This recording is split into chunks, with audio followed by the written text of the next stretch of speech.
السلام علیکم ورحمۃ اللہ وبرکاتہ۔ ترقی کا ایک راز ہوتا ہے۔ نبی کریم صلی اللہ علیہ وآلہ وسلم نے مسلمانوں کو ترقی کے رستے پہ چلانے کے لیے دو رستوں کو اپنایا۔ ایک علم کا رستہ، اپنے اصحاب کو علم دیا، اپنے اصحاب کو شعور دیا، حکمت سکھائی۔ دوسرا، نبی کریم صلی اللہ علیہ وسلم ان کو جنگی تیاریوں میں مصروف رکھتے، معرکوں کی تیاریاں، نیزہ بازی، تیر اندازی اور گھوڑے دوڑانے، تیز رفتار میں دوڑانے، نبی کریم صلی اللہ علیہ وسلم ان کو ٹریننگ دیا کرتے تھے۔ یہ مقابلے ہوتے ہیں کفار سے، علم سے مقابلہ بھی ہوتا ہے۔ جہاں علم کی بات ہو علم سے مقابلہ کیا جائے، اور جہاں جنگ کی بات ہو تو پھر ہر مسلمان کو جنگجو ہونا چاہیے۔ اس لیے اللہ تعالیٰ نے قرآن پاک کی سورۃ انفال کی آیت نمبر 60 میں اللہ تعالیٰ نے ارشاد فرمایا ہے وَأَعِدُّوا لَهُم مَّا اسْتَطَعْتُم مِّن قُوَّةٍ۔ اللہ تعالیٰ نے ارشاد فرمایا ہے کہ تم ان کے مقابلے کے لیے قوت کے ساتھ تیار رہو، تیاری کر کے رہو، اپنے گھوڑوں کو تیار رکھو، اس لیے کہ اللہ تعالیٰ تمہیں کامیاب کرنا چاہتا ہے۔ تم مسلمان ہر وقت تیار رہو، آنے والی نسلوں کو تیار کرو۔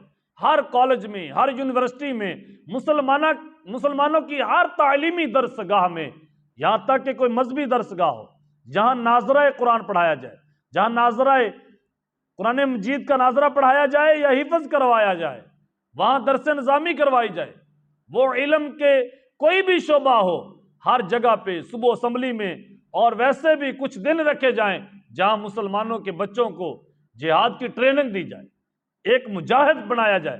ہر مسلمان کو مجاہد تو لازماً ہونا چاہیے۔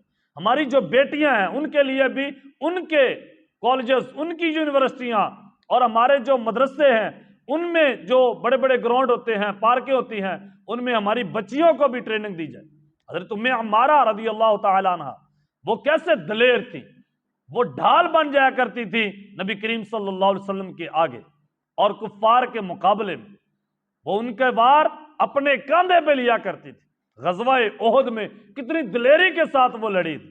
مسلمانوں کی مائیں، مسلمانوں کی بیٹیاں وہ علم کے ساتھ ساتھ اپنے علم جہاد کے لیے بھی اپنے آپ کو تیار رکھیں۔ علماء کو بھی یہ اپنے آپ کے جسم کے لیے علم کے ساتھ ساتھ جسم کو بھی پرفیکٹ رکھنا چاہیے، فٹ رکھنا چاہیے۔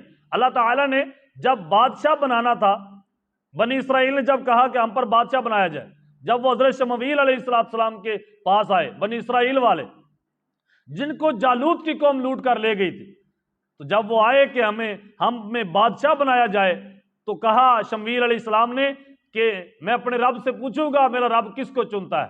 تو اللہ تعالیٰ نے کس کو چنا؟ بادشاہ بنانے کے لیے اللہ تعالیٰ نے چنا حضرت طالوت علیہ السلام۔ تو طالوت علیہ السلام کی دو صفتیں اللہ نے قرآن میں بیان فرمائی ہیں۔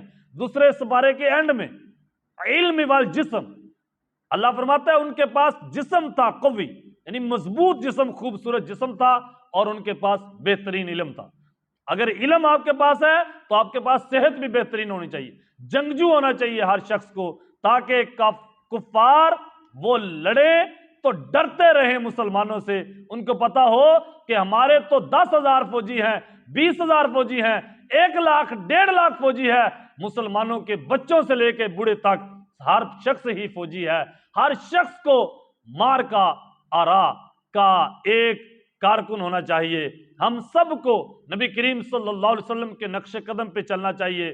وہ نبی پاک صلی اللہ علیہ وسلم کی زندگی جنگی ہو، وہ حضور علیہ السلام کی زندگی مسجد کی ہو، وہ بازار کی ہو، وہ حضور علیہ السلام کی زندگی گھر کی ہو، ہمیں نبی علیہ السلام کی زندگی کے ہر شعبے کو اپنانا چاہیے۔ اللہ تعالی ہم سب کو صحیح معنوں میں ایک مضبوط قوم اور دلیر قوم بننے کی توفیق نصیب فرمائے۔